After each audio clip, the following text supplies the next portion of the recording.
Hi guys, ఈ వీడియోలో మనము ప్రాజెక్ట్ మారితే మనకి హైక్ వస్తుందా, కంపెనీ మారితే హైక్ వస్తుందా, దీని గురించి మనం మాట్లాడుకుందాము. అండ్ దీని గురించి చాలా మంది నన్ను అడుగుతా ఉన్నారు. సో ఒక వీడియో మీరు చూడకపోతే ఖచ్చితంగా చూడండి. మనం ఇంటర్నల్ గా ప్రాజెక్ట్ ఎలా ఇంటర్నల్ గా మనము డొమైన్ చేంజ్ చేసుకోవచ్చా, దానికి సంబంధించిన వీడియో ఒకవేళ చూడకపోతే ఖచ్చితంగా చూడండి. So first, let's begin with the lock-in period. So what is lock-in period? Generally lock-in period ఏంటి అని అంటే it will be 18 to 24 months వరకు మనకి లాక్-ఇన్ పీరియడ్ అనేది ఉంటుంది. అంటే మ్యాక్సిమం ఆర్గనైజేషన్స్ లాక్-ఇన్ పీరియడ్ ఎంప్లాయీస్తో సైన్ చేయించుకుంటారు అనమాట. అంటే మీరు 18 to 24 months ఇంటర్నల్ మూవ్స్ కానీ వేరే లొకేషన్స్కి కానీ వేరే జాబ్ రోల్కి కానీ అప్లై చేసుకోకుండా అదే రోల్లో మీరు 18 to 24 months వరకు సెటిల్ అవ్వాల్సి ఉంటుంది.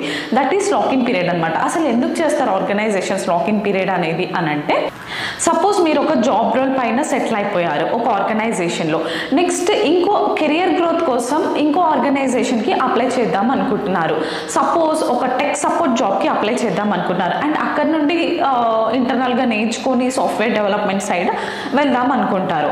సో ఇవాళ మీకు ఈ లాక్-ఇన్ పీరియడ్ లేకపోతే మీరు అప్లై చేసుకోవచ్చు కదా వేరే ఆర్గనైజేషన్కి. అందుకే చాలా ఆర్గనైజేషన్ ఎంప్లాయ్మెంట్స్ ఇలా మూవ్ అవ్వకుండా ఉండడానికి they will lock you with this lock in period అనమాట. అట్లీస్ట్ 18 to 24 months అనేది కంపల్సరీ ఉంటుంది. ప్రాజెక్ట్ మారితే మనకు కంపెనీలో ఉంటాం. ఎప్పుడైనా కానీ ఇయర్ బై ఇయర్ ఒకటే కంపెనీలో ఉంటే మళ్ళీ మాక్సిమం ఇచ్చేది 15% మాత్రమే. అదే కంపెనీ చేంజ్ అయితే ఈ 15% కాస్త మన టాలెంట్ బట్టి, మనం మాట్లాడుకునే బార్గెనింగ్ బట్టి, హెచ్ఆర్తో మనం మాట్లాడే విధానాన్ని బట్టి మనకి ఏంటి అంటే 100 నుంచి 200, 300% వరకు కూడా మనకి హైక్ వచ్చేదానికి ఛాన్స్ ఉంటుంది. అండ్ ఇంకొక విషయం ఏంటి అంటే, చాలా మంది ఏం చేస్తున్నారంటే రీసెంట్ డేస్ లో ఒక ప్రాబ్లం అనేది ప్రతి ఒక్కరికి వస్తుంది. ఏం ప్రాబ్లం అంటే 2020లో, 2021లో, 2022లో ఎవరు చాలా మంది, ఎవరు అంటే ఒకరిద్దరు కాదు, కొన్ని వందల వేల మంది, I will say that may be in lakhs also, లక్షల మంది ఏంటంటే ఫేక్ ఎక్స్పీరియన్స్ బట్టి వెళ్ళిపోయారు. ఇప్పుడు ఫేక్ ఎక్స్పీరియన్స్ పెట్టి వెళ్ళిన తర్వాత ఒక 2 సంవత్సరాలు అయింది, కొంతమంది ప్రాజెక్టులు అయిపోయినాయి, కొంతమంది ఏమో ప్రాజెక్ట్ చేంజ్ అయ్యి బీజీవీలో వెరిఫై ఫెయిల్ అయ్యి, ఇంకొంతమంది 3 years అయిపోయి, నేను ఇప్పుడు అంటే ఒక 2 years అయిపోయింది, 2.5 years అయిపోయింది, అదే ప్యాకేజ్ నేను ఇంకా హైక్ రావాలనే ఉద్దేశంతో చాలా మంది చేంజ్ అవుతా ఉన్నారు. సార్ అందరికీ ఒకటే చెప్తున్నాను, సో మీరు ఇప్పుడు ముందు ఆల్రెడీ ఫేక్ ఎక్స్పీరియన్స్ పెట్టిపోయారు, సో కరెక్ట్ కాదు.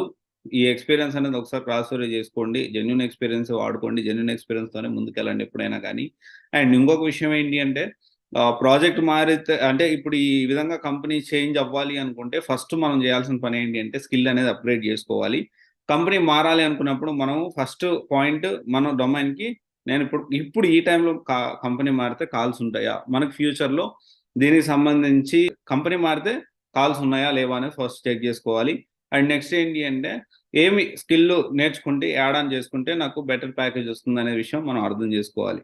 అండ్ ఖచ్చితంగా ముందు ఉన్న కంపెనీని ఒకసారి చూసుకొని క్రాస్ వెరిఫై చేసుకొని మనము ముందుకు వెళ్లాల్సి ఉంటుంది. ఇవన్నీ కూడా మనం ప్లాన్ చేసుకోకుండా ఏదో నాకు డబ్బులు రావాలి, ప్యాకేజ్ పెరగాలి, నేను ఇమీడియట్ గా కంపెనీ చేంజ్ అవుతానంటే విచ్ ఇస్ నాట్ కరెక్ట్.